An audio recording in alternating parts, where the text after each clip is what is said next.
Greetings.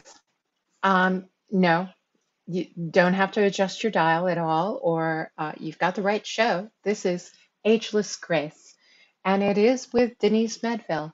Only she had to step out this evening and asked if I would take over for her. So, who am I? Well, I am Lesley Nase, and I'm another show host here on Win Women TV. My show is called Books, Yarns, and Tales. But I guess before I get to that, I might as well do the intro that I gave her, right? All right, so let's play a little. So, I am the creator and CEO of Intuitive Animal Healing, and I'm a certified core communication coach. I host Books, Yarns, and Tales, which is featured here on Win Win Women. I am also a public speaker and intuitive healing specialist with a focus on the end of life. And for fun, I like to write children's stories. And to date, I've published Who Paints the World, which is a children's story. Kind of fun. Anyways, uh, but today, if I get my act together here, I would tell you that entrepreneurs hire me to get to the core of communication because most fail to speak the language of their listeners and are missing out on connections, relationships, and resolutions to maximize success. So I help break down communication barriers to leverage conversations for collaborations and conversions. Bottom line, our core communication system quickly turns connections into cash. Ah, excuse me. It's like I got a hair out of place. You know how that is, right? Just going to tickle your nose until you take care of it. So tonight, Denise and I were going to be talking about the three steps of communicating. So we're going to go with that, but I'm also going to take you on a little bit of, I guess, a little bit of a journey. Because when things happen like they did tonight, and Denise suddenly said, I'm sorry, I have to step out and take care of this matter and hand the reins over to you, not only is she in a position that makes her uptight and like, oh my gosh, what's going to happen? But it can also leave whoever is the guest or the cohort in a position of, oh my God, can I do this? And there's that sense of raising our shoulders, being tight, going, I don't know. And instead, what I'd like to take you through in works in any situation, always, is to breathe. And I'm sure that Denise has told you many times to breathe. But my favorite go-to breathing is a very ancient technique that's been used around the world from different religions to different healing modalities. And it's a very simple technique that really speaks the language of the body. And that's what communication is all about, is understanding how to speak so that your listener can hear what you have to say, whether it's our own bodies listening to what we have to say, whether it's another person listening. Maybe it's we use it in business all the time so that we can get more clients or make our point come across. And at times it is with our beloved animals as well that share our lives. We need to communicate. But first, we're going to start with our own body.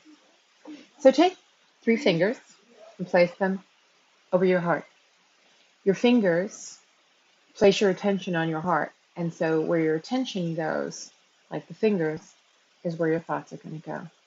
And it's very simple. You can either close your eyes or keep them open, but you're going to breathe in slowly and clearly through the nose, filling yourself up, and then exhale out the mouth. See that? It starts to lower your shoulders already. Yes? It releases the tension. So we want to think about bringing in some good positive air in through the nose. Nice. Filling up the whole belly and then out through the mouth. Very nicely. All right, this time I'm going to close my eyes because we're going to really focus on that heart center. And when you really focus on the heart center, you're sending a whole message to your whole body. So breathe in slowly, clearly, deeply, filling up your whole body with that positive energy. You're going to let go of where you've been, where you're going, and you're going to bring yourself totally in the now. On the exhale. Nicely done. Nicely done. So now that we're all present, I want to tell you that that little exercise is one that is a signal to your body that tells you that you're safe. The body, when it relaxes, can calm itself all the way down. Now, I said this is used in other religions and healing modalities, which is true. So many times you might see where somebody places their fingers on their heart or their hands together against their heart, and they make a little bow, acknowledging who you are and acknowledging the divine within themselves as well. And it is all about being able to make contact with that heart point that is relaxing the body and telling you what it is. You know, in ancient times, if somebody reached out a hand to you, you didn't know, does that hand have a weapon in it? Does that hand mean friendship? Or what did it mean? And so lots of times you acknowledge the other person without ever touching them. And in this day and age, without touching someone, you can easily acknowledge who they are and where they're at. So now that we've gotten that part over, I'm going to also give you a little background, a little more, I guess, in depth, and talk about communication in a little more depth here. It is every one of us communicates every day, right? We are communicating to ourselves, we're giving our message, we're giving messages to other people, and most of the time, what we're doing is very unconscious. It's like a habit. We formed it over and over again, what we're doing, what we're saying, and we focus in our minds exactly what we want to accomplish during this time. And we're not always thinking about the person that we're speaking to. So animals are a great example of this. When I've worked with a lot of animal people, and they call me up because they're having a problem, right? And you want somebody to communicate to your pet and let that pet know, this is what I want. I need you to understand this. Well, they come in with it with their agenda of what they want to accomplish. And that's not wrong. It's not good, bad, right, wrong, any of that. It just is where they stand at that time. We don't always have an awareness of what the other person, or in this case, what the pet is going through.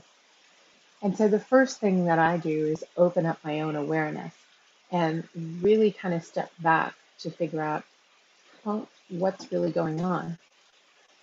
Because I found over the years that when I work with people, it's not always the pets that have the problem, it's mostly the people who have the problem. And once they understand how their animal connects and how they are perceived by that animal, then you can get a two-way conversation going on. So in the 3 steps of communicating, I teach a course called Core Communication. Now, this is mostly for solopreneurs, entrepreneurs of small businesses, and it is for someone like you know, everyday person. It doesn't matter what age we are or what stage we are in health or wellness, it doesn't matter where we live. The first step is to communicating so that people understand where we're at, is knowing about you, knowing about yourself. What kind of communicator are you? And the word core is an acronym for four aspects of personalities that people fall into.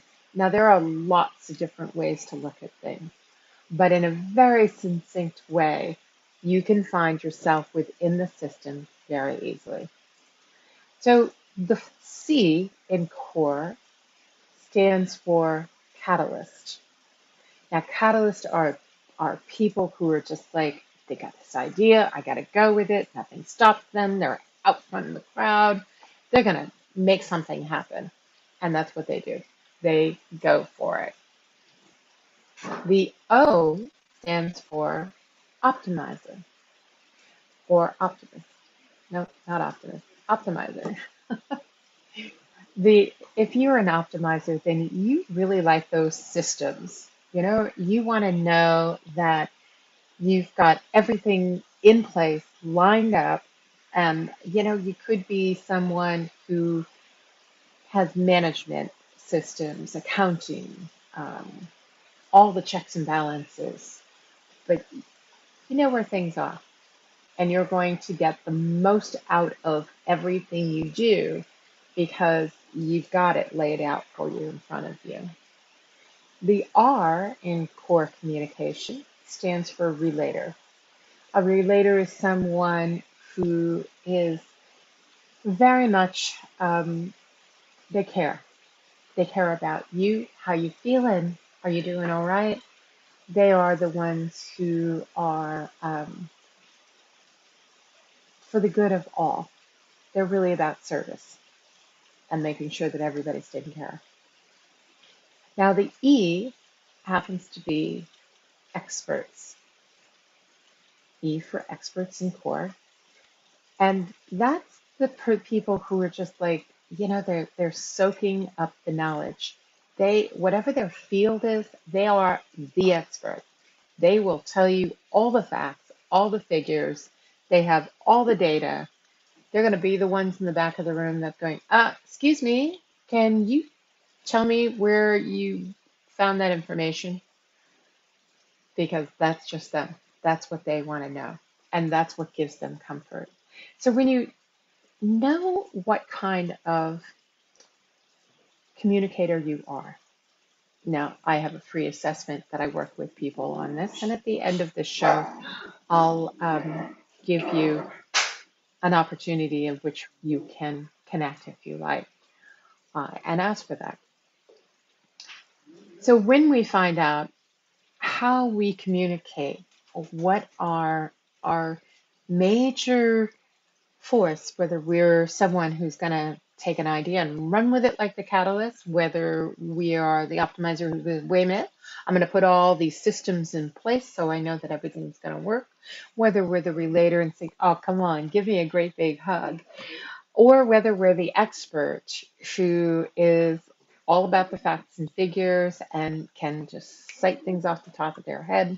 They're always reading, they love a puzzle, all those things. You'll find that your strengths are, you know, some really outweigh others. Some could be in balance. But whatever your strength is really where you're going to be at when it comes to core communication. And the reason is that we have a default language.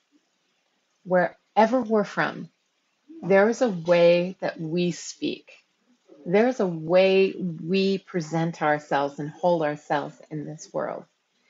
And when we want to make an impression or we want to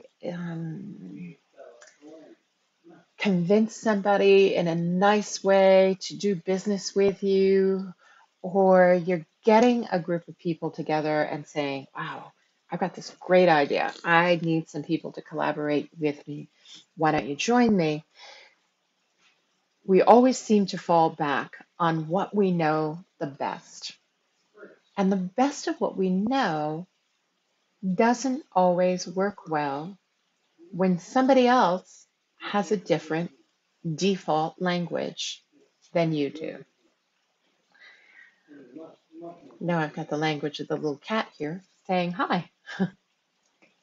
She so would like to go outside, but it's pouring down rain right now. So that's not going to happen. So what I mean, the second step of this, so once we know ourselves, that's step number one, know yourself and know how you communicate.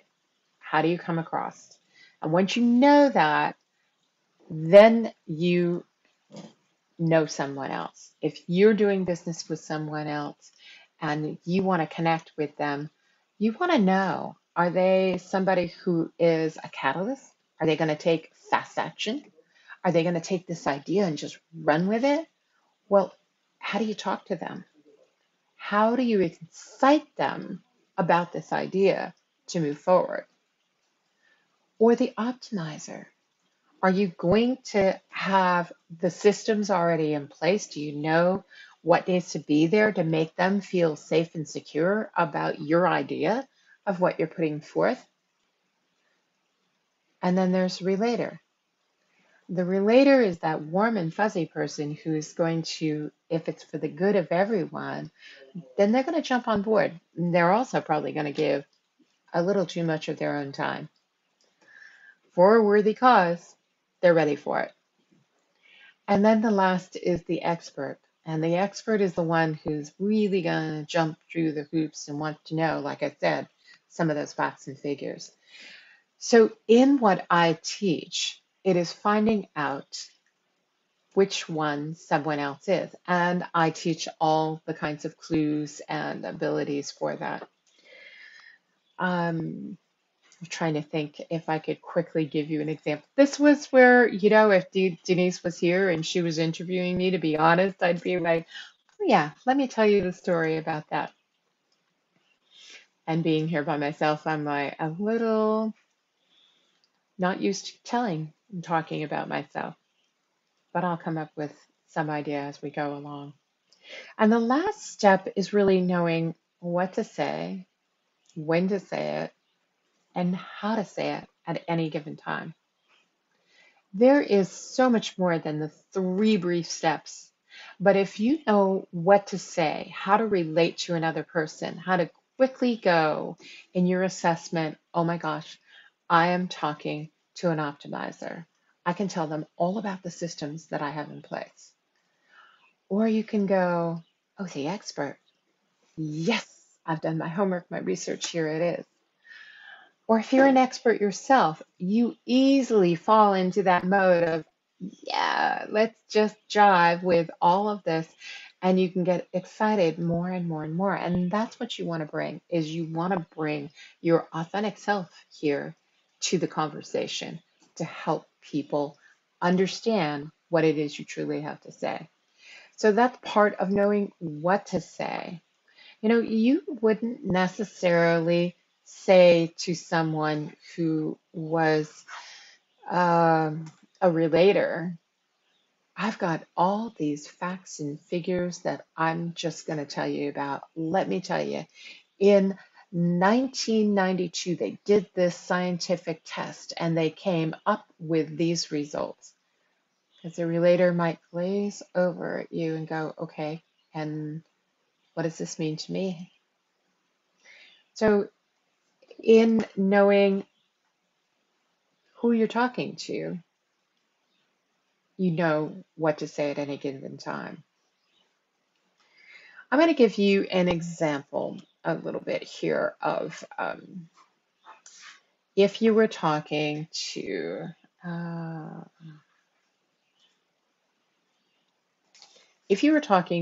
someone and you ask the question, how did you get started in the work that you do? I'll give you a few examples of what the four core aspects in the keys here are. So you ask that question to a catalyst, and they would say, exciting ideas, new challenges to overcome opportunities, fell into it. You know, just happened.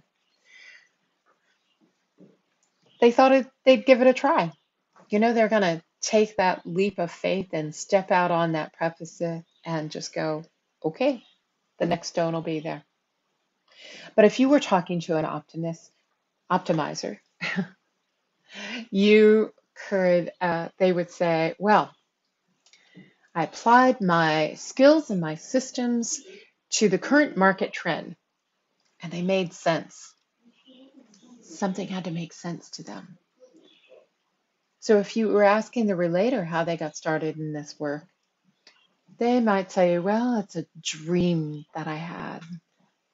Oh, it was just my passion. That purpose-driven mission to serve a greater good. That would be a relator. That is truly me. I love helping and serving other people. I love giving you the tools and the abilities to figure out for yourself your own divine inner wisdom and guidance and learning. But if you were asked, how did you get started in the work that you do to an expert, they would probably tell you, well, I got a degree in this and a certification and all this knowledge and vision, and it was a logical fit for me.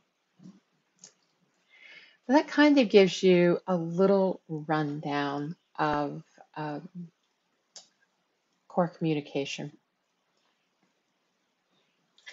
And I'm sorry, I'm not as, like I said, it is one thing to suddenly step into the shoes of someone else. It is another thing to step into the shoes gracefully and age gracefully. So maybe you're sitting there and you're thinking, okay, for why would I need this particular skill when I'm not in business. I'm pretty happy with my personal life, and maybe I don't own a pet. But one of the works that I do that I really enjoy is helping people at the end of life as kind of a death doula specialist. Because it is during those times that we have to truly learn how to communicate to the people around us, our family, to our healthcare workers, to our doctor, and even to ourselves. We have to learn how to communicate and effectively get our messages across. There are many people that I work with who think that my family knows exactly what I want. And I'll ask, have you made a will? Have you written it down somewhere? Have you had a discussion with them? And the answer can vary for those people who, yes, I've done that. Yes, I have, I have the end of life plan. I have made provisions for my pets, and that one's a big one because I deal more with people who have pets and what's going to happen to their pet and how a pet understands and knows what of these are happening to the person. And oftentimes it is the end of life for a pet that I deal with. But there are a more of a majority of people who say, no, that I didn't necessarily write that down. They'll know. That's and they'll do what they can do. I'm going to leave it in their hand. Often when we leave something unsaid or undone in someone else's hands, it causes heartbreak and pain for that person because they don't know what you might have wanted, what your desires truly are if you don't write them down. Because again, knowing yourself and where you're at is fine. But if you don't know how to communicate it to your loved ones, your doctor, or the healthcare workers who surround you, then your what you envision for the end of your life may not be what you get. So the first thing I've always talked about is to be clear with someone else. And that takes courage. It often takes courage to invite the other people in or to ask a question. If it's your physician, just to ask that question. So, what did you mean by that? Could you put something in plain English for me? Those things of communicating are important because doctors are looked at as experts. They have all the knowledge and all the background, and yet they don't know everything. Oftentimes, you'll find that the healthcare workers, like your nurses or your hospice workers, have a lot of compassion and a lot of care, and they have their optimizers. They have a lot of systems that they can put in place to help you reach the goals that you want to reach, no matter what your goals are at this end of life and at this time. And that's really important as well. So, as my time is winding down, I just want to make sure that you got something, I hope, out of value of this, and that you understand that there are three ways in which to communicate that can be helpful to lead you into knowing what to say and how to say it, and how to prepare for any given situation. So that first one is to know yourself. What kind of communicator are you? What's your default language? And sometimes in that default language that is unconsciously comes up and is us, you can start to be conscious in what you say and give more value and clarity to the people who are around you. And number two, know them. Because if you know them, whether it's family or whether it's business, again, if you know who you're speaking to, then you can make it clear to them so that they can understand what it is you're trying to get across at any given time. And the third is knowing what to say, how to say it, and when to say it. Because those kind of knowing lead to great conversation, which leads us to be able to connect in a deeper level and a very profound, peaceful level for any of us. So I'm going to quickly just share my screen with you here and show you. There we are. Lesley Nase, that's me. And you'll see me with my dog Khaleesi right there. I have core communications and intuitive animal healing are both the work that I do in this world. You can also find me and my work on When Women TV. My show is Books, Yarns, and Tales, and it shows on Friday, uh, 8 a.m. Pacific time, which is 11 a.m. Eastern Standard Time here. And yeah, come on in and join me. And I hope that you will be back next week when Denise will be back with her ageless grace and more words of wisdom for you that she's got tucked away in her smiling little face and being. And yeah, I know that you'll gain something from it. But I want to thank you all for being here and just taking a peek and spending some time with me. So make sure that you come back often and see all the other show hosts who are here. And know that there are different events going on, and I through Win-Win Women, and I encourage you to be part of that and to reach out, to connect, collaborate, and have conversations that are really, really heartfelt and meaningful in your life at any given time. For now, I guess it's just time to say goodbye and wish you all a great day. Enjoy.